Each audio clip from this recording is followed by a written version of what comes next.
സ്വർണ്ണ മോഷണവുമായി ബന്ധപ്പെട്ട ചർച്ചകളിലാണ്, അതുമായി ബന്ധപ്പെട്ട വലിയ രീതിയിലുള്ള പ്രക്ഷോഭങ്ങളിലാണ് കേരളത്തിലെ പൊതുസമൂഹം, ഭക്തന്മാരും അല്ലാത്തവരൊക്കെ തന്നെ. ഇത്തരമൊരു സാഹചര്യത്തിൽ ശബരിമലയിൽ ഉണ്ടായിട്ടുള്ള സാഹചര്യത്തിന് എതിരായി ചിന്തിക്കുന്നവർ, രാഷ്ട്രീയമുള്ളവർ, വിശ്വാസികൾ, വിശ്വാസമില്ലാത്ത എല്ലാവരും ഒരുപോലെ പറയുന്ന ഒരു കാര്യം ഗവൺമെന്റ് ഇതിനകത്ത് പ്രതിക്കൂട്ടിലാണ് എന്നുള്ളതാണ്. അതുകൊണ്ട് തന്നെ മുഖ്യമന്ത്രിക്കോ ദേവസ്വം വകുപ്പ് മന്ത്രിക്കോ യാതൊന്നും തന്നെ ചെയ്യാനോ പറയാനോ കഴിയാത്ത രീതിയിലാണ്. ദേവസ്വം വകുപ്പ് മന്ത്രിയും ദേവസ്വം ബോർഡും 2019 ദേവസ്വം മന്ത്രിയും ദേവസ്വം ബോർഡും പ്രസിഡന്റുമാണ് എന്ന് പറയുന്ന സാഹചര്യമാണ്.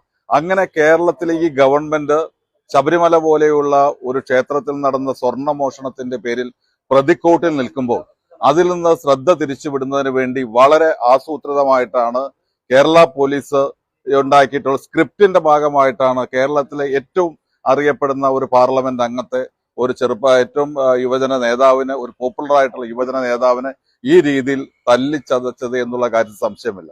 ഏത് വിവാദം ഉണ്ടായിക്കഴിഞ്ഞാൽ ആ വിവാദം തിരിച്ചുവിടുന്നതിന് പലപ്പോഴും നമുക്കറിയാം, കഴിഞ്ഞ കുറെ കാലങ്ങളിൽ വിവാദം എടുത്ത് നോക്കിക്കഴിഞ്ഞാൽ വിവാദം ഉണ്ടാകുമ്പോൾ ഗവർണർ രംഗത്തിറങ്ങാറുണ്ട് ഗവൺമെന്റിനെ സേവ് ചെയ്യാൻ. ഇന്ന് ഗവർണർ ഇറങ്ങാൻ വൈകുന്നു, ഗവർണർ ഇതുവരെ ഇറങ്ങിയിട്ടില്ല. അതുകൊണ്ട് തന്നെ ആയിരിക്കണം പോലീസ് തന്നെ നേരിട്ട് ഈ ഒരു വിവാദത്തിൽ നിന്ന് ഈ ഒരു ഗവൺമെന്റിനെ സേവ് ചെയ്യുന്നതിന് വേണ്ടി ഇത്തരത്തിലുള്ള പോലീസ് മർദ്ദനങ്ങൾ ഇന്ന് നടത്തിക്കൊണ്ടിരിക്കുന്നു. ഇത് പേരാമ്പ്രയിലുണ്ടായ സംഭവം എന്ന് പറയുന്നത് ഒരിക്കലും അംഗീകരിക്കാനോ ന്യായീകരിക്കാനോ കഴിയാത്ത ഒന്നാണ്.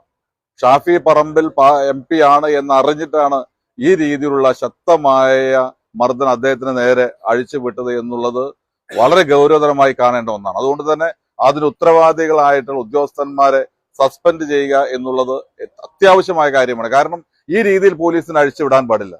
പോലീസിന്റെ വിളയാട്ടങ്ങളൊക്കെ നമ്മൾ കണ്ടുകൊണ്ടിരിക്കുകയാണ്. ഞാൻ അതിനെക്കുറിച്ച് ഇപ്പോൾ പറയുന്നില്ല. ഓരോരുത്തർക്കും പോലീസ് കസ്റ്റഡിയിലും അതുപോലെ തന്നെ പോലീസിന്റെ കീഴിലും ലഭിച്ചുകൊണ്ടിരിക്കുന്ന മർദ്ദനങ്ങൾ, ഇന്നലെ ലഭിച്ചത്, ഇപ്പൊ ചെയ്തുകൊണ്ടിരിക്കുന്ന പോലീസിന്റെ കഥകളൊക്കെ നമുക്കറിയാം. പക്ഷെ ഇവിടെ അതേപോലെ തന്നെ ആസൂത്രിതമായി ഈ ഒരു കാര്യത്തിൽ നിന്ന് മാറുന്നതിന് വേണ്ടി പോലീസ് ഉദ്യോഗസ്ഥന്മാർ ബോധപൂർവമാണ് ഷാഫി പറമ്പലിനെതിരെ അക്രമം അഴിച്ചുവിട്ടത്. നിർബന്ധമായും അവർക്കെതിരെ ശക്തമായ നടപടി ഉണ്ടാവണം. കോൺഗ്രസ് വളരെ ശക്തമായ രീതിയിൽ തന്നെ പ്രതിഷേധ പരിപാടികൾ ആവിഷ്കരിച്ചിട്ടുണ്ട്. ഇവിടെ സൂചിപ്പിച്ചു, ജില്ലാ കോൺഗ്രസ് കമ്മിറ്റിയുടെ ആഭിമുഖ്യം നടത്തുന്ന പരിപാടികളെ കുറിച്ച് പറഞ്ഞു, UDFന്റെ നേതൃത്വത്തിൽ പറഞ്ഞു. KPCC കേരളത്തിലെ 280 ബ്ലോക്കുകളിൽ നാളെ ശക്തമായ ബ്ലോക്ക് കോൺഗ്രസ് കമ്മിറ്റിയുടെ നേതൃത്വത്തിലുള്ള പ്രതിഷേധങ്ങൾ നടത്തുവാനുള്ള നിർദ്ദേശം നൽകിയിട്ടുണ്ട്. ഇത് ഒരു ചെറിയ കാര്യമല്ല, ഒരു പൊതുവികാരമായി വളർന്നു വന്നിരിക്കുക. കാരണം ഈ രീതിയിൽ പോലീസ് പാർലമെന്റ് അംഗത്തെ തല്ലിച്ചതയ്ക്കുക എന്ന് പറയുന്ന ഒരു രീതിയിൽ ന്യായീകരിക്കാൻ കഴിയാത്ത കാര്യമാണ്. അതിന് ശക്തമായ പ്രക്ഷോഭം ഉണ്ടാവും.